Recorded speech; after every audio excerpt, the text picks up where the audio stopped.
প্রিয় শিক্ষার্থীরা, আসসালামু আলাইকুম। আজকে আমরা আলোচনা করব ষষ্ঠ শ্রেণীর গণিত বইয়ের অষ্টম অধ্যায় তথ্য ও উপাত্ত এই অধ্যায় নিয়ে। এখানে আমরা প্রথমেই জানব তথ্য কি এবং উপাত্ত কি। তোমরা যদি একটু নিচের দিকে স্ক্রল করে আসো তাহলে এখানে দেখতে পারবে, দেখো তথ্য কি এবং উপাত্ত কি। আর এখানে বিস্তারিত কিছু বলা হয়েছে তথ্য উপাত্ত নিয়ে, সেই কথাগুলো তোমরা একটু পড়ে নিবা, ঠিক আছে?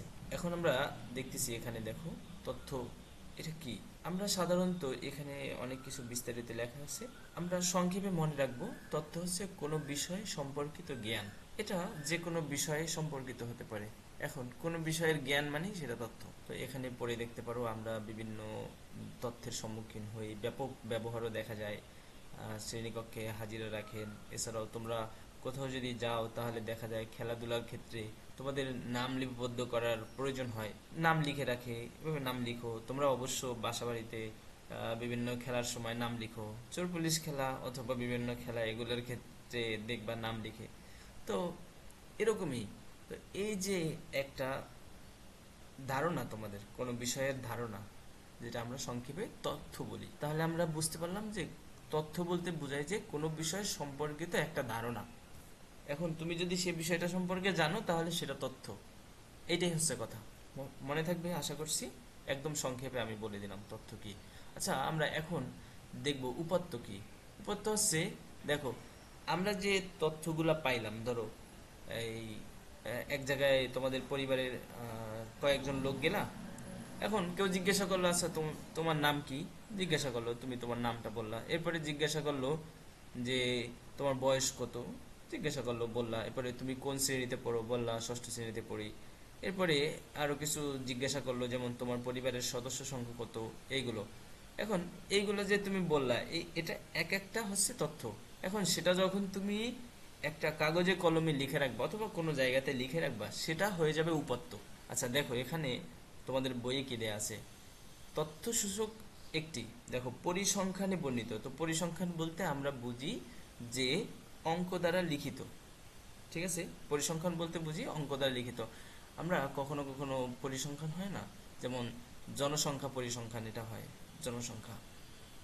যেমন আদমশুমারি বলি যেটা আমরা, হ্যাঁ, জনসংখ্যা গণনা, এইগুলো। তো পরিসংখ্যান বলতে বুঝি আমরা সংখ্যায় লিপিবদ্ধ তথ্য।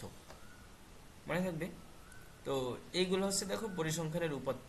তো আমরা তথ্যটাকে লিপিবদ্ধ আকারে যখন সংখ্যায় প্রকাশ করি তখন সেটাকে আমরা উপাত্ত বলি, ঠিক আছে? তার মানে সংখ্যা যখন তুমি লিখবা তখন সেটা হবে কি, উপাত্ত। ঠিক আছে, এখানে উদাহরণস্বরূপ দেয়া আছে, দেখো যে, দেখো এখানে বলছে পরিসংখ্যানে বর্ণিত তথ্যসমূহ যে সকল সংখ্যা দ্বারা প্রকাশ ও উপস্থাপন করা যায় তা হচ্ছে পরিসংখ্যানের উপাত্ত। যেমন রনির বয়স 45 বছর, আমি বলছিলাম তোমাকে, যেমন তোমার বয়স ধরো 11 বছর। এখন এটা একটা উপাত্ত। এখন যখন তুমি এটা লিখবা তখন এটা উপাত্ত হবে। এখন এটা এরকম হতে পারে, ধরো তোমাকে কেউ প্রশ্ন করলো তোমার বাবার বয়স কত, তুমি বললা 38 বছর।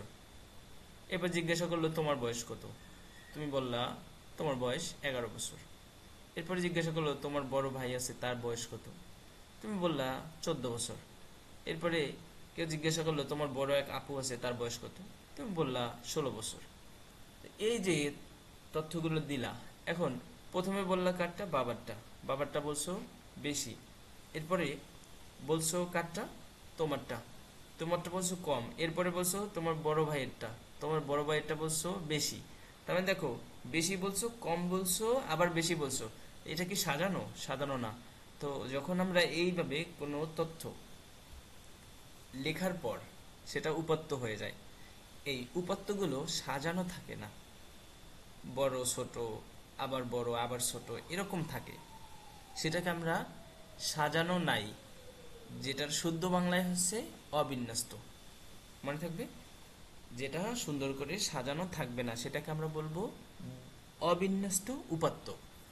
আর যে উপাত্ত, ধরো এখন যদি তুমি সুন্দর মতো করে সাজিয়ে বলো আমার বয়স হচ্ছে 11 বছর, আমার বড় ভাই আছে তার বয়স হচ্ছে 12 বছর, আমার একটা বড় বোন আছে তার বয়স 16 বছর, এরকম বলো, আমার বাবার বয়স 38 বছর, এরকম বলো। তাহলে তুমি কি করলা, ছোট থেকে বড় সাজাই লিখলা। অথবা তুমি এটা বলো যে আমার বাবার বয়স 38 বছর, আমার বড় বোনের বয়স 16 বছর, আমার বড় ভাইয়ের বয়স 12 বছর, আমার বয়স 11 বছর, এরকম। তাহলে ছোট থেকে বড় অথবা বড় থেকে ছোট আকারে এভাবে সুন্দর করে সাজিয়ে বললা, সেটা হবে বিন্যস্ত, মানে সাজানো উপাত্ত।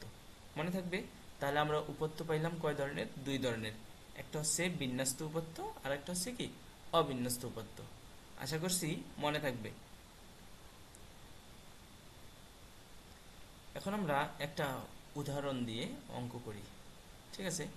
দেখো এখানে উদাহরণ 1 আছে, বলা হয়েছে ষষ্ঠ শ্রেণীতে অধ্যয়নরত শিক্ষার্থীদের মধ্যে সব থেকে লম্বা 10 জনের উচ্চতা, যেটা সেন্টিমিটারে এই পরিসংখ্যানটা দেওয়া আছে 125 সেন্টিমিটার, 135, 130, 138, 137, 142, 145, 152, 150, 140। দেখো এটা কি আগে যে বিষয়গুলো বললাম, যে যদি দেখো ছোট আছে, বড় আছে, আবার ছোট আছে, আবার বড় আছে, আবার ছোট আছে, আবার বড় আছে, আবার বড়, আবার বড়, আবার ছোট, আবার ছোট। তার মানে এটা কি সুন্দর করে সাজানো? সাজানো না। তাহলে প্রথম প্রশ্নে বলছে উপরের বর্ণিত উপাত্তসমূহ বিন্যস্ত করো। তার মানে তোমার এই যে দেখো সাজানো নাই, তাহলে তোমাকে কি করতে হবে? বিন্যস্ত করতে হবে, মানে সাজাতে হবে। কথাটা বুঝলা? বিন্যস্ত বলতে কি বোঝাচ্ছে? সাজানো বোঝাচ্ছে। তাহলে তুমি এই উপাত্তগুলো সাজানো হলো, এটা লিখবা। এখন তুমি ছোট থেকে বড়ও সাজাতে পারো, আবার বড় থেকে ছোটও সাজাতে পারো। যদি বলে দেয় যে ছোট থেকে বড় সাজাও, তাহলে ছোট থেকে বড় সাজানো সেটাকে সংক্ষেপে বলা হয় ঊর্ধ্বক্রম। মানে আমরা ঊর্ধ্বে গমন করি না, মানে ধরো নিচতলা থেকে উপরতলায় যাই সিঁড়ি দিয়ে, তাহলে কি করি আমরা? নিচ থেকে উপরে এক সিঁড়ি, দুই সিঁড়ি, একতলা, দুইতলা, এরকম করে যাই, তাই না? এভাবেই যখন তুমি ঊর্ধ্বক্রম সাজাবা তখন কি হবে? যে ছোট থেকে বড় সাজাবা। আর যদি তুমি নিম্নক্রম বা অধক্রম এভাবে সাজাও, সেক্ষেত্রে বড় থেকে ছোট সাজাবা। তাহলে আমরা লিখতে পারি যে এখানে যে উপাত্তগুলো দেওয়া আছে, উপাত্তগুলোকে মানের ঊর্ধ্বক্রমে সাজানো হলো অথবা বিন্যস্ত করা হলো। বিন্যস্ত আর সাজানো দুইটা একই শব্দ, একই অর্থ বহন করে। তাই তুমি বিন্যস্ত করা হলো অথবা সাজানো হলো লিখতে পারো। অথবা লিখতে পারো মানের অধক্রমে অথবা মানের নিম্নক্রমে সাজানো হলো। ওকে?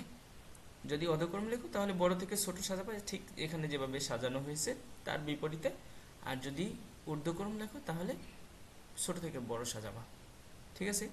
এই গেল। এরপরে আমাদের আছে খ নম্বর, বর্ণিত উপাত্ত সমূহ সারণীভুক্ত করো। আচ্ছা, সারণী মানে বুঝো তো?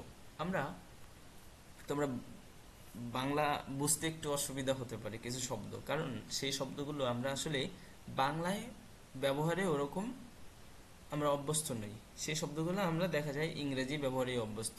যেমন তোমাকে যদি বলি আমি চেয়ার, তুমি বুঝবা। যেমন মোবাইল, বুঝবা। এগুলোর বাংলা বললে তোমার বুঝতে অসুবিধা হবে। সেভাবেই একটা টেবিল বানাইয়া তারপরে টেবিলের ভিতরে লেখো, অথবা বলি একটা শখ করে লিখো, সেক্ষেত্রে তুমি সহজ করে দাগ টেনে টেনে লিখে ফেলবা। তো এইটাই হচ্ছে সারণী। কথাটা বুঝলা? তার মানে সারণী এর ইংরেজি শব্দ হচ্ছে টেবিল। তো টেবিলের মধ্যে লিখো, এটা বুঝো স্বাভাবিক। তো সারণীভুক্ত করো মানে হচ্ছে টেবিলের মধ্যে লিখো। কথা ক্লিয়ার? আচ্ছা, আশা করি বুঝতে পারছো। আচ্ছা, এরপরে দেখো আমরা সুন্দর করে কিভাবে সাজাবো। দেখো এখানে কতজনের দেয়া আছে আমাদের মোট? এখানে আমাদের মোট দেয়া আছে 10 জনের, কিন্তু সংখ্যা কয়টা দেয়া আছে এটা একটু খেয়াল করো। 125 একটা, এরপরে দেখো 125 আর নেই, আছে? নেই, তার মানে 125 এই একটা। আচ্ছা, এরপরে 130 কার আছে? না, এই একটা। আচ্ছা, 135 দেখো তো, 135 আছে কয়টা? 135 একটাই। আচ্ছা, এরপরে দেখো 135 গেল, 137 আর আছে? 137 একটা। এরপরে 138 আছে, এরপরে 140 আছে, 42 আছে, 45 আছে, 50 আছে, 52 আছে, এরকম করে সুন্দর করে সাজাই লিখবা। তো দেখো এখানে আমরা কিভাবে সাজালাম, দেখো আমরা কিভাবে সারণীবদ্ধ করলাম। তো প্রথমে লিখবা শিক্ষার্থীদের কর্মিক নম্বর। এখানে তুমি শিক্ষার্থীর লিখতে পারো অথবা শুধু কর্মিক নং লিখতে পারো, সমস্যা নেই। 1 2 3 4 5 এরকম লিখলা। এরপরে দেয়া আছে সংখ্যা কত? 125 লিখলা। তো এখানে মোট 10 জনের শিক্ষার্থী দেয়া আছে, তাই তোমাকে 10টা ঘর করতে হবে। তবে এখানে দেখো জায়গা কমানোর জন্য তারা কি করেছে, 5টা ঘর করেছে। এখানে 1 থেকে 5 পর্যন্ত লিখেছে, পরেরটায় 6 থেকে 10 পর্যন্ত লিখেছে।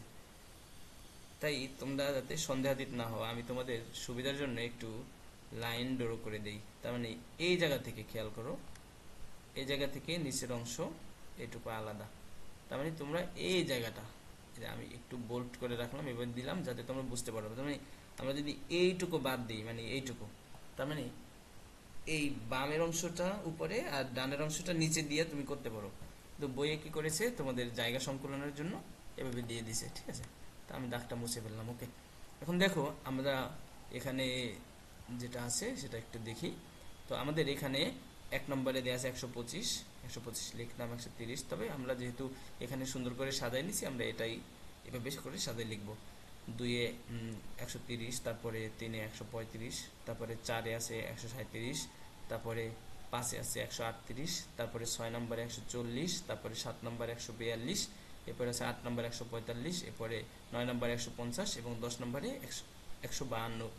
এটা তো সবগুলা উচ্চতা বলে দিয়েছে সেন্টিমিটারের জন্য, ওই উচ্চতা এই সেন্টিমিটারে লিখে দেওয়া হয়েছে পাশে, ঠিক আছে। তো বন্ধুরা আশা করছি এটা বুঝতে পারবা, কোনো সমস্যা হবে না। এরপরেও যদি সমস্যা হয় তাহলে অবশ্যই কমেন্ট করবা, আমি বিস্তারিত আবার তোমাদের সেই কমেন্টের রিপ্লাইয়ে বলে দেব। ওকে, আচ্ছা এখানে একটা কাজ দিয়েছে দেখো, তোমাদের শ্রেণীতে অধ্যয়নরত শিক্ষার্থীদের 20 জন করে 2 বা 3টি দল গঠন করো।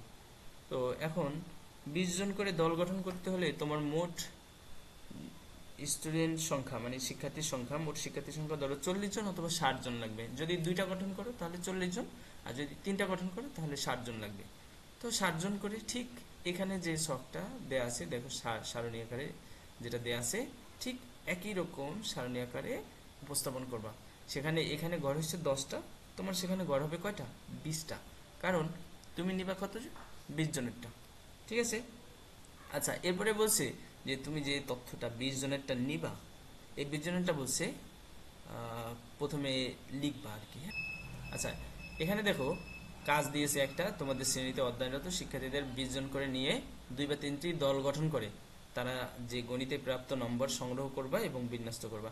তো দেখা যায় এরকম হতে পারে যে সবাই 20 জনই 1 নম্বর পেয়েছে, আবার হইতে পারে যে একজনও একই নম্বর পায় নাই, 20 জন আলাদা আলাদা রকম নম্বর পেয়েছে।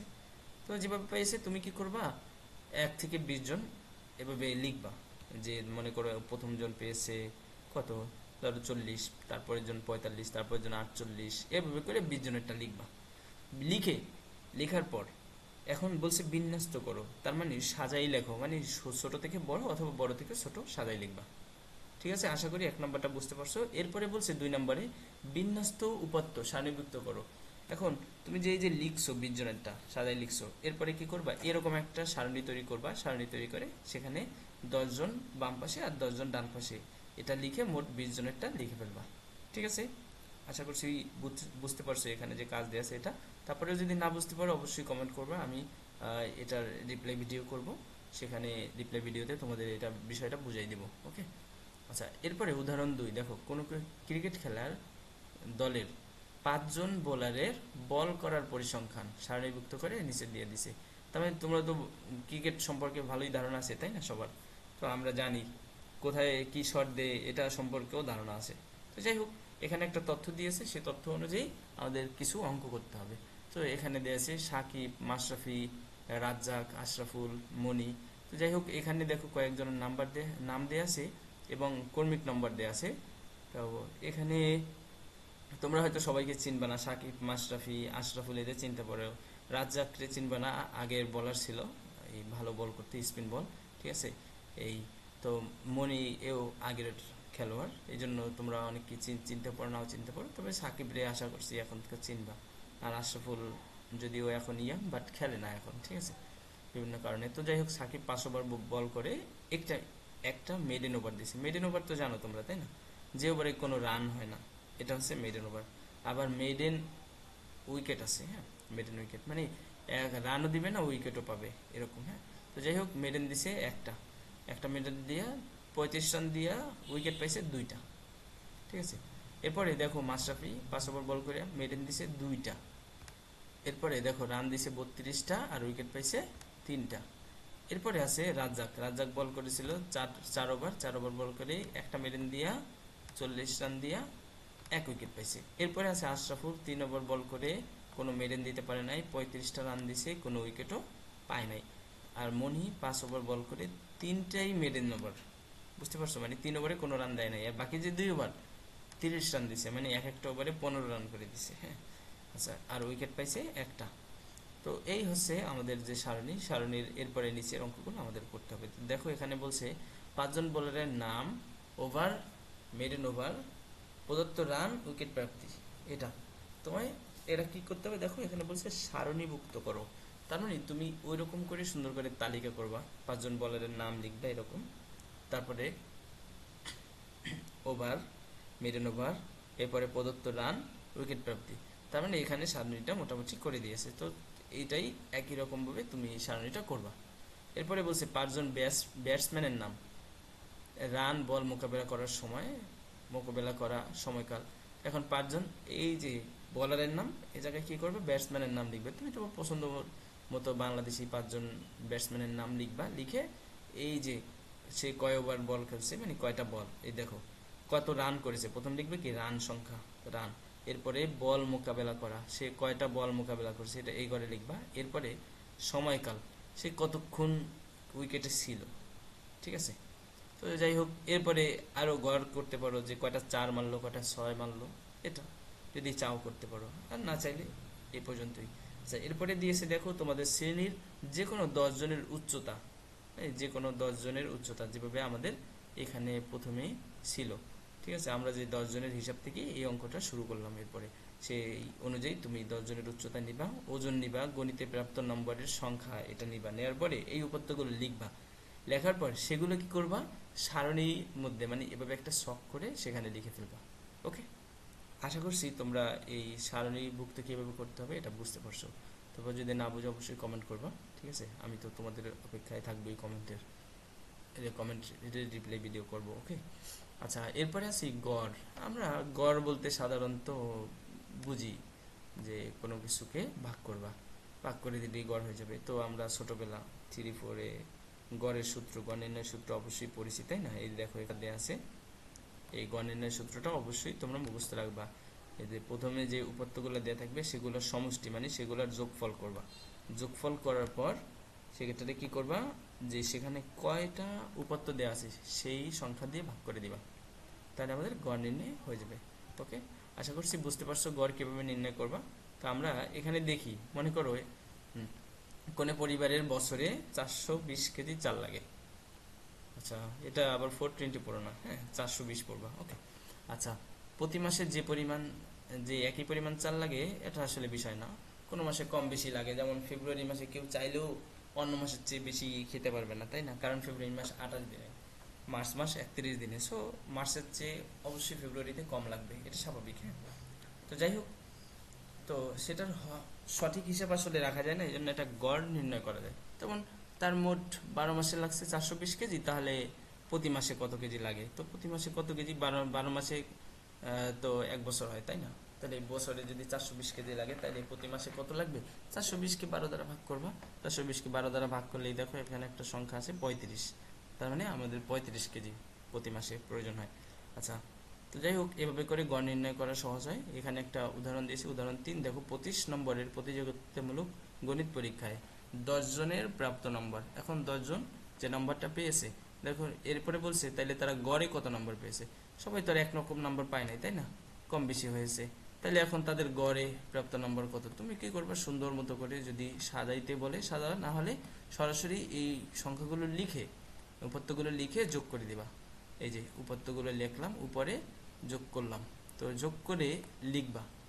লেখার পর নিচে এখানে কত জনেরটা বলছে, 10 জন, তার মানে এই 10 দিয়ে তুমি কি করবে, ভাগ করে দিবা। ওকে, তাহলে উপরেরটা যোগ করলে 170, আর তুমি মোট শিক্ষার্থীর সংখ্যা 10 জন, এই জন্য 10 দ্বারা ভাগ যদি করো তাহলে আসে কত, 17। তাহলে গড়ে তারা কত করে পাইছে, 17, তার মানে 25-এর ভিতরে 17। তোমরা এইভাবে আবার শতকরায় তাহলে কত পায় এটাও বের করতে পারো। 25-এর ভিতরে যদি 17 হয়, তাহলে 100-এর ভিতরে, তাহলে 17-র 4 গুণ করলে কিন্তু তোমরা পাই যাচ্ছ, ঠিক আছে। তো এভাবেই করে গড় নির্ণয় করতে পারো, ঠিক আছে। এখানে আর বেশ কিছু উদাহরণ দিয়ে বলেছে। এরপরে একটা কাজ দিয়েছে তোমাদের, দেখো 21-এর বই মেলা থেকে তোমাদের শ্রেণীর জন্য 15টি বই 1500 টাকায় কেনা হয়েছে, তাইলে প্রতিটা বইয়ের গড় মূল্য কত? তাহলে 15টার বই এর দাম হচ্ছে কত? 1500 টাকা। তাহলে একটা বইয়ের দাম কত? 1500 ভাগ হচ্ছে 15, তাহলে কত করে? 100 টাকা করে পড়ে গড়ে। দেখা যায় কোনোটা 300-400, আবার কোনোটা দেখা যায় 50 টাকা। এভাবেও কেনা যায়, কোনোটা 20 টাকায় বইও কেনা যায়, যদিও সেটা একবারে পাতলা বই, তবে এভাবে কেনা যায়, বইমেলায় ছোট ছোট বইয়ে পাওয়া যায়, আবার বেশি দামি বইও পাওয়া যায়। আচ্ছা, এরপরে দেখো বলেছে পরবর্তী আরেকটা প্রশ্ন, তোমাদের শ্রেণীর 10 জন শিক্ষার্থীর উচ্চতার মাপ সেন্টিমিটারে, উচ্চতার গড় নির্ণয় করো। তার মানে তুমি প্রথমে উচ্চতার মাপ নিবা, তাদের গড় নির্ণয় করবা, উচ্চতার মাপ নিয়ে কি করবা? গড় নির্ণয় করবা, মাপ নিবা, মাপ নিয়ে লিখবা, লিখার পরে সেটা যে সংখ্যা আসবে সেখানে সেই সংখ্যাকে 10 দ্বারা ভাগ করবা। কত দ্বারা? 10 দ্বারা ভাগ করবা। 10 দ্বারা ভাগ করলে আমাদের গড় নির্ণয় হয়ে যাবে। এরপরে আসি, দেখো মধ্যক, মিডিয়ান, যেটাকে আমরা বলি কি মিডিয়ান। মিডিয়ান মানে কি? মধ্যক। আচ্ছা, এখন আমরা মধ্যক কিভাবে সহজে নির্ণয় করি। দেখো, মধ্যক নির্ণয়ের জন্য তোমার যে উপত্যটা দেয়া থাকবে, তুমি কি করবা? উপত্যটা সুন্দর করে সাজাবা। প্রথমে কি করবা? এটাই সর্বপ্রথম কাজ। যখন তোমার মধ্যক নির্ণয়ের জন্য বলবে, তখন তুমি প্রথমেই কি করবা? যে উপাত্ত দেয়া থাকবে সেটাকে সুন্দর মতো করে সাজাই নেবা। এখন তুমি ছোট থেকে বড় সাজাও আর বড় থেকে ছোট সাজাও, এখানে সমস্যা না, তবে অবশ্যই সাজাই নেবা, এইটাই মনে রাখবা। ওকে। আচ্ছা, তো দেখো এখানে একটা শর্ত আছে, বলছে উপাত্ত সমূহকে মানের ক্রম অনুসারে ঊর্ধ্বক্রম অথবা অধঃক্রম যদি সাজাও, তাহলে যে মানগুলোকে পাবা সেগুলোকে 2 দ্বারা ভাগ করে দিবা। 2 দ্বারা ভাগ করলে তুমি যেটা পাবা সেটাই হচ্ছে মধ্যক। আশা করি কথাটা ক্লিয়ার হয়েছে। আমি একটু আবার রিপিট করি। প্রথমে কি করবা? যে উপাত্ত দেয়া আছে সেই উপাত্তটাকে সুন্দর করে ছোট থেকে বড় অথবা বড় থেকে ছোট সাজাবা। সাজানোর পর সেখানে মোট কয়টা উপাত্ত, যেমন এখানে সাজালাম, সাজানোর পর দেখো 1 2 3 4 5 6 7 8 9টা উপাত্ত। তার মানে 9টা উপাত্ত মানে হচ্ছে তুমি কি করবে? এটাকে 2 দ্বারা ভাগ করবা। 2 দ্বারা ভাগ করবা, তাহলে 9কে যদি 2 দ্বারা ভাগ করো তাহলে 4.5 হয়, মানে 4-এর বেশি আর 5-এর কম, মাঝামাঝি, তাই না? তার মানে দেখো 1 2 3 4, 4-এর বেশি আর 5-এর কম। আবার এদিক থেকেও হিসাব করো, 1 2 3 4, তার মানে এই যে 4, দেখো এখান থেকে বাম এদিক থেকেও 4-এর বেশি, এদিক থেকেও 4-এর বেশি, তার মানে এখানে মধ্যক হচ্ছে কোনটা? এই যে 10। কথা ক্লিয়ার? আশা করছি তোমরা ভালো করে বুঝতে পারছো। তাহলে তোমার যে উপাত্তগুলো সাজানোর পর যে সংখ্যাটা আসবে সেটা লিখে তুমি গুনবা, গুনে দেখবা এখানে কয়টা হয়। যদি বেজোড় সংখ্যক হয় তাহলে মাঝখানেরটা নিয়ে নিবা, সহজ কথায়। আর যদি জোড় সংখ্যা হয় তাহলে কি করবা? সেটা একটু পরেই আমরা করব। ওকে। তার মানে যদি বেজোড় হয় তাহলে কি করবা? মাঝখানেরটা নিয়ে নিবা, দুই পাশে সমান সংখ্যক বাদ দিয়ে মাঝেরটা মধ্যক। আচ্ছা, এখন আসি, যদি এটা তো আমরা এভাবে স্বাভাবিকভাবে করলাম, এখন দেখি সূত্রের সাহায্যে কিভাবে করা যায়। তো দেখো এখানে কয়টা পদ আছে? 1 2 3 4 5টা 6টা 7টা 8টা 9টা, মোট 9টা। এখন সূত্রের সাহায্যে করার জন্য যে নিয়মটা তোমরা ফলো করবা সেটা হচ্ছে, যখন এখানে বেজোড় সংখ্যক থাকবে তখন তুমি কি করবা? উপরে পদ সংখ্যাটা লিখবা। পদ কয়টা? 9টা। তাহলে 9 লিখে এর সাথে 1 যোগ করবা। কত যোগ করবা? 1 যোগ করবা। মনে থাকবে? ওকে, আশা করছি এটা মনে রাখবা। তাহলে যখন এটা বেজোড় সংখ্যক হবে, কি সংখ্যক? বেজোড় সংখ্যক মানে 9 হবে, 3 হবে, 5 হবে, 7 হবে, 11 হবে, 17 হবে, এই ধরনের সংখ্যা হবে, ঠিক আছে? বেজোড় সংখ্যা হবে, তখন তার সাথে তুমি কি করবা? 1 যোগ করে তারপরে 2 দ্বারা ভাগ করে যে সংখ্যাটা আসবে তততম পদ, তত নাম্বার পদ, ঠিক আছে? তার মানে এখানে আসছে কত? দেখো ভাগ করলে 9কে 10, 10কে 2 দ্বারা ভাগ করলে আছে 5, তার মানে 5তম পদ মানে 5তম নাম্বার এর সংখ্যাটা। তাহলে 1 2 3 4 5, 5তম পদের নাম্বারের সংখ্যাটা, ঠিক আছে? আশা করছি বুঝতে পারছো কিভাবে মধ্যক নির্ণয় করতে হবে। এখন আসি, জোড় সংখ্যা হয়, যেমন এখানে 9টা না হয় যদি 10টা হতো, ধরো 15-র পরে আরেকটা যদি 16 আসতো তাহলে 10টা হয়ে যেত না? এখন যদি তাহলে 10টা মানে জোড় সংখ্যক যদি হয় তাহলে তুমি তোমার কাজ কি খেয়াল করো। যদি মনে করো এরকম আসে, মধ্যক কত? মধ্যক নিতে আমরা নিচের 2 ভাগে ভাগ করি, এরকম খেয়াল করো, এপাশেও 4টা এপাশেও 4টা, এখন মাঝখানে 2টা পড়ে গেছে, এরকম হইতে পারে না? ওইখানে মাঝখানে একটা ছিল, এই জন্য ওই একটাই ধরেছিলাম। প্রথমে শর্ট ট্রিক্সই বলছিলাম, হ্যাঁ। এখন তুমি কি করবা, দুইটাই হয় তাহলে তুমি দুইটাই নিবা, এই দুইটা যোগ করবা। তাহলে 10 আর এই 8 যোগ করলে কত হবে, 18। এই 18কে 2 দ্বারা ভাগ করবা, যা আসবে ওটাই হচ্ছে মধ্য। ঠিক আছে। আচ্ছা, এই যদি 18কে 2 দ্বারা ভাগ করো তাহলে কত হয় দেখো, 9। তার মানে এই সংখ্যার মধ্যক হচ্ছে কত, 9। ওকে, আশা করছি বুঝতে পারছো অঙ্কটা। এরপরে যদি বুঝতে না পারো অবশ্যই কমেন্ট করবে। এখানে আর একটা কাজ দিয়ে আছে, দেখো তোমাদের শ্রেণীর 11 জন করে দল গঠন করো। এরপরে নিজ নিজ দলের সদস্যদের বাংলা বিষয়ে শ্রেণী পরীক্ষায় প্রাপ্ত নম্বরের মধ্যক নির্ণয় করো। আচ্ছা, 11 জন তাই না, এখানে কত বেজোড়, তাহলে এটার মধ্যক কিভাবে নির্ণয় করবা, খেয়াল করো। 11, তার মানে এদিক থেকে শর্টকাট নিয়ম হচ্ছে এই দিক থেকে 5 জন বাদ দিবা, আবার এই দিক থেকে 5 জন বাদ দিবা। ধরো এইখানে একটা সংখ্যা আছে, এই, এখন এই সংখ্যাটার বাম দিকে কি করবা, 5 জন বাদ দিবা। বাম দিকে 5 জন বাদ, এই যে ধরো এদিকে 5 জন বাদ, আর এদিকে 5 জন বাদ, এবার বাদ দিবা। তাহলে মাঝখানে যেটা পড়ে থাকবে বেজোড়, তাই না? তাহলে এই মাঝখানেরটাই হচ্ছে কি আমাদের এই মধ্যক। আর যে গণিতের নিয়মে মানে নিয়ম যেভাবে নিয়ম করে সহজে বের করতে পারবা সেটা, আর এটা হচ্ছে জাস্ট এমনিতে মুখস্থ। ঠিক আছে, যে এই পাশ থেকে যে সংখ্যক বাদ দাও, এই পাশ থেকে যে সংখ্যক বাদ দাও, বাদ দিয়ে যেটা পড়ে থাকবে ওইটা মধ্য। কিন্তু নিয়ম অনুযায়ী যদি করো, বের করতে চাও, সেক্ষেত্রে কি করবা, সেক্ষেত্রে তুমি সুন্দর করে এখানে মোট 11, তাহলে 11-র সাথে কি করবা, যোগ 1 করবা। কি করবা, তার মানে 11 লিখবা, 11 এরপরে যোগ 1, তাহলে আমাদের কত হয়, ঠিক আছে, উপরে আর নিচে ভাগ করবা কত দ্বারা, 2 দ্বারা, অবশ্যই 2 দ্বারা ভাগ করবা। তাহলে 11 যোগ 1 যদি করো তাহলে কত হয়, 12। তো 12কে যদি 2 দ্বারা ভাগ করো তাহলে কত হয় আমাদের ফলাফল, 6, তাই না? তাহলে 6তম পদ। তার মানে এদিক থেকে 6তম পদ, আর এদিক থেকেও 6তম পদ। তার মানে খেয়াল করো, এদিকে 5টা বাদ দিছো না, যেমন 1টা, 2টা, 3টা, দেখো 4 5, 1 2 3 4 5, 5টা, 5 মানে 6তম পদ। ওকে, আর এদিক থেকেও বাম দিক থেকেও সেম ভাবে 1 2 3 4 5, 6তম পদ। ঠিক আছে, তো ডান দিক থেকে এবং বাম দিক থেকে দুই দিক থেকেই এই 6তম পদ আমাদের মধ্যক। আশা করছি মধ্যক বুঝতে পারছো। এরপরে আসি আমাদের পরবর্তী টপিকস, প্রচুরক নিয়া। আচ্ছা, প্রচুরক মানে একদম সহজ মনে রাখবা, প্রচুরক বা মোট কথাটা মনে রাখলেই অঙ্কগুলো করতে পারবা। শিখবো কিভাবে, দেখো এখানে প্রচুরক মানে প্রচুর যে সংখ্যাটা, ঠিক আছে, প্রচুর বলতে কি বেশি, এখন বেশি যে সংখ্যাটা থাকবে সেটাই হচ্ছে প্রচুরক, মনে রাখবা। দেখো এখানে একটা উপাত্ত দেয়া আছে, 85 80 90 95 90 95 87 95 90 95 100। তো কি করবা, সুন্দর করে একটু সাজাবা, ছোট থেকে বড় অথবা বড় থেকে ছোট, যেভাবে হোক সাজিয়ে নিবা। আমরা এখানে অঙ্কগুলোকে ছোট থেকে বড় সাজাই নিলাম।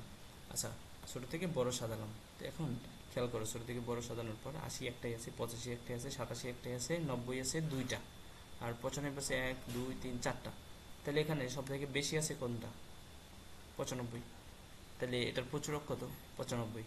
তাহলে মনে রাখবা যেটা সব থেকে বেশিবার থাকবে সেটাই হচ্ছে প্রচুরক। আর যদি দেখো যে কোনোটা বেশিরভাগ নাই, তো এমন একটা উদাহরণ দেওয়া আছে, দেখো 3 6 8 1 9, মানে এটার প্রচুরক কত তোমাকে যদি বলা হয় তাহলে তুমি কি বলবা, এখানে একাধিকবার কোনো সংখ্যা নাই, মানে বেশিরভাগ নাই, এখন সবগুলোই একবার করে আছে, তাহলে প্রচুরক কি, প্রচুরক নাই। ঠিক আছে, আশা করছি মনে থাকবে এবং আশা করছি অঙ্কগুলো বুঝতে পারলা যে নিয়মের। এবং এখানে একটা কাজ আছে, দেখো তোমাদের শ্রেণীর সকলের উচ্চতা সেন্টিমিটারে মেপে ক্রম অনুসারে সাজাবে এবং সেগুলোর মধ্যে প্রচুরক নির্ণয় করবা। তার মানে যে সংখ্যাটা সবার মনে করো একই উচ্চতা, ধরো 72 সেন্টিমিটার, অথবা ধরো মনে করো 132 সেন্টিমিটার, এটা পাইলা 132 সেন্টিমিটারের মনে করো 10 জন পাইছো, তাহলে এই 10ই হবে, এটাই সর্বোচ্চ পাইছো, তাহলে 132 সেন্টিমিটার এটাই হবে কি প্রচুরক। ঠিক আছে, আশা করছি বুঝতে পারছো অঙ্কগুলো। আচ্ছা, এরপরে আসি রেখাচিত্র। তো রেখার সাহায্যে যে চিত্র আঁকা হয়, ঠিক আছে, সহজ কথায় কি, রেখার সাহায্যে যে চিত্র আঁকা হয় সেটাই হচ্ছে কি রেখাচিত্র। তো আমরা রেখাচিত্র আসলে বিভিন্ন সময় ক্রিকেট খেলায় দেখবা কার্ভ আকারে দেখানো হয়, যেটা এইগুলো হচ্ছে রেখাচিত্র। দেখো এখানে বলছে কোন স্কুলে ষষ্ঠ শ্রেণীতে অধ্যয়নরত 6 জন শিক্ষার্থীর উচ্চতা সেন্টিমিটারে দিয়ে দিছে। এটা থেকে যদি তুমি রেখাচিত্রে দেখাও তাহলে অবশ্যই এরকম হবে। প্রথমে একটা এক্স অক্ষ নিবা এদিকে, যেমন এখান থেকে শুরু করে একদম এই পর্যন্ত আনবা, আর এই দিকে হচ্ছে এইদিকে এভাবে নিবা। আচ্ছা নিলা। এখন প্রথম শিক্ষার্থী তো একজন, ষষ্ঠ শ্রেণীতে অধ্যয়ন 6 জন শিক্ষার্থী, তাহলে একজন প্রথম জন, ঠিক আছে গেল। এরপরে দেখো 140 দেওয়া আছে তাই না, আমরা কি করছি 140 থেকেই শুরু, তাই আমরা 140 থেকেই শুরু করছি। তুমি যদি চাও এদিকে, আর খেয়াল করো যখন তুমি অল্প ঘরের ভিতরে বেশি সংখ্যা দেখাতে চাইবা তখন সোজা দাগ না দিয়ে এভাবে বাঁকা বাঁকা দাগ দিবা, এভাবে এভাবে বাঁকা বাঁকা দাগ দিবা, যাতে বোঝা যাবে যে হ্যাঁ এখানে অনেকগুলো সংখ্যা তুমি লিখো নাই, ঠিক আছে। আশা করছি বিষয়টা বুঝতে পারছো। তো 140 প্রথম ঘর, তারপরে হচ্ছে কত 145, তারপরে 150, তারপরে 160। আচ্ছা একটা জিনিস তোমরা একটু খেয়াল করলে বুঝতে পারবা, দেখো এখানে কিন্তু আমরা প্রথম এই ঘরে কিন্তু কিছু দেই নাই, শূন্য দিয়েছি, এরপরে 2 লিখছি, খেয়াল করো। আচ্ছা এখানে আমরা কি করছি 2 ঘর পর পর লিখছি, হ্যাঁ প্রথমে 0, তারপর 2, 4 এরকম, হ্যাঁ এই জন্য একের ঘরটা ফাঁকা, ঠিক আছে। আমরা 2 ঘর পরে মানে এটা নিয়েছি, এটা নিজেদের লেখা এই রেখাচিত্র সুবিধার জন্য তুমি চাইলে 1 ঘর করেও নিতে পারো, সমস্যা নেই। তবে এই রেখাচিত্রটা তাহলে একটু ছোট হবে, এভাবে দেখা যাবে না, একটু ছোট দেখা যাবে, ঠিক আছে, এটা সমস্যা নাই। ওকে, তাহলে দুই নম্বরে আছে 145, তারপর 3 নম্বরে 150। দেখো 150 বরাবর এই যে গোল্লা চিহ্ন দিবা এভাবে, ঠিক আছে। এরপরে আছে দেখো 160 আছে 4 নম্বরে 160 দিলা। এরপরে 5 নম্বরে আছে 150, 150 ঘরে দিবা। এরপরে আছে 6 নম্বরে 165, 165 ঘরে দিলা। এরপরে কি করবা, এই যে তুমি পয়েন্ট পয়েন্ট দিলা, ঠিক আছে, এই পয়েন্টগুলো কি করবা যোগ করে দিবা। যোগ কি করবো, এভাবে দাগ টেনে যোগ করে দিবা, ঠিক আছে, তাহলেই হবে। এভাবে সবগুলা দাগ টেনে সুন্দর মতো স্কেল ধরে দাগ টেনে যোগ করবা, ঠিক আছে। আমি হাতের ধরে এভাবে কম্পিউটারে করতেছি, তো মাউস ধরে, যার জন্য একটু আঁকা বাঁকা হচ্ছে, তোমরা স্কেল টেনে সুন্দর মতো করে দাগটা দিয়ে দিবা, ঠিক আছে, তাহলেই হবে। ওকে, এই চেষ্টা করেছি যতটুকু দেওয়া যায়। আচ্ছা এরপরে দেখো উদাহরণ আর একটা আছে। তো এই উদাহরণ দেখো, তন্দ্রা চাকমা হাসপাতালে ভর্তি হয়েছে, 3 ঘন্টা অন্তর করে একদিনের তাপমাত্রা নিচে রেখাচিত্রের সাহায্যে দেখানো হয়েছে। তো একদিনের তাপমাত্রা, এখন তাপমাত্রা হচ্ছে তার শরীরের তাপমাত্রা, ঠিক আছে। তো শরীরের তাপমাত্রা সাধারণত ফারেনহাইট স্কেলে পরিমাপ করা হয়। তোমরা বিজ্ঞানে অবশ্যই পড়ছো ফারেনহাইট স্কেল এর তাপমাত্রা পরিমাপ আমাদের বডিতে, ঠিক আছে। তো এইভাবে ফারেনহাইট স্কেলের তাপমাত্রা পরিমাপ করা হয়েছে। তো একদিন দেখা গেছে এভাবে করেই আসলে আমরা রেখাচিত্রটা আঁকি। তো ছক্কা গজে এভাবে করে পূরণ করবে। এখানে একটা দেয়া আছে দেখো, বাংলাদেশ ক্রিকেট টিমের কোনো এক খেলায় ওভার প্রতি রান নিচের সারণীতে দেওয়া হচ্ছে। তো ওভার প্রতি রান এভাবে দেওয়া হয়েছে। তো প্রথম ওভারে কত রান নিয়েছে দেখো 8 রান।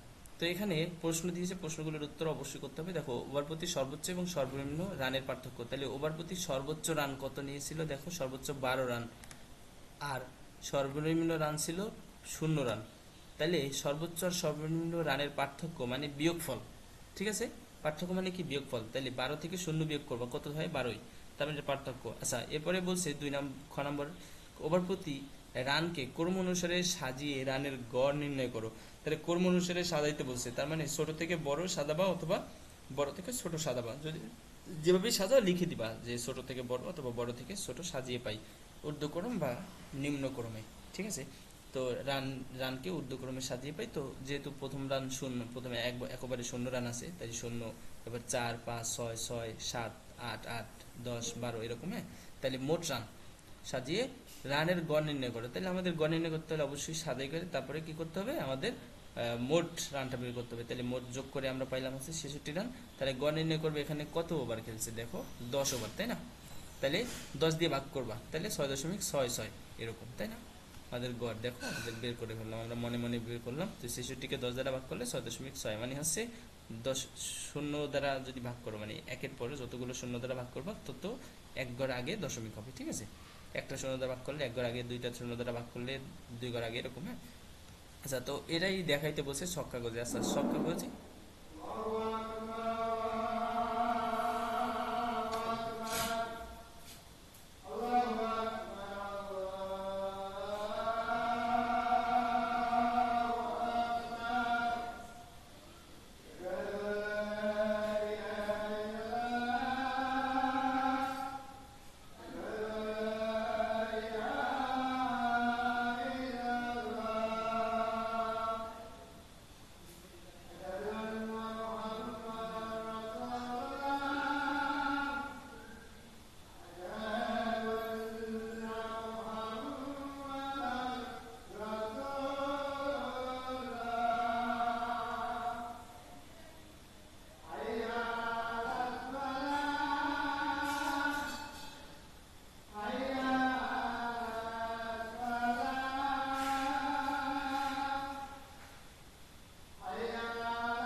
দেখো এরপরে আসি গ নম্বর অঙ্ক। গ নম্বর অঙ্কে বলা হয়েছে এভাবে ছক কাগজে তুমি দেখাবা, ঠিক আছে? তো দেখো ওভার এবং রান, তো ওভার নিচে লিখবা, রান উপরে লিখবা, কারণ রানেরটা আমরা ঊর্ধ্বমুখী দেখাই, ঠিক আছে? এই জন্য ওভার নিচে আর রান উপরে। তো দেখো প্রথম ওভারে রান তো হয় নাই, তাহলে কি করবা? তাহলে লিখবে না, প্রথম ওভারে একেবারে শূন্য। এবার দ্বিতীয় ওভারে কত রান হয়েছে? দ্বিতীয় ওভারে দেখো রান হয়েছে কত, আমাদের দ্বিতীয় ওভারে 4 রান দিয়েছিল, তাই না? তো দ্বিতীয় ওভারে চারের গড় কই? দেখো এই যে এই গড়, এভাবে করবা, ঠিক আছে? তো দ্বিতীয় ওভারে 4, তৃতীয় ওভারে কত, এরকম করে আচ্ছা আস্তে আস্তে বাড়বা, ঠিক আছে? তো এভাবে করে সুন্দর করে শখটা আঁকবা। তো শখটা আমি তোমরা একটু চেষ্টা করো, তারপর দেখো। আর যদি বুঝতে পারো অবশ্যই বলবা, আর যদি না বুঝতে পারো তাহলে অবশ্যই বলবা, আমি শখটা তোমাদের বুঝিয়ে দিব পরবর্তী রিপ্লাই ভিডিওতে। তোমাদের অবশ্যই রিপ্লাইয়ের জন্য অপেক্ষা থাকবো, ঠিক আছে? আর পরবর্তী রিপ্লাই ভিডিও করার পর রিপ্লাই ভিডিওটা যতটা সম্ভব ছোট করব। আর হচ্ছে এরপরে আমরা অবশ্যই অনুশীলনী 8-এর সবগুলো অঙ্ক একবারে চেষ্টা করব করার জন্য, ঠিক আছে? আজকের জন্য ধন্যবাদ সবাইকে, ভালো থেকো।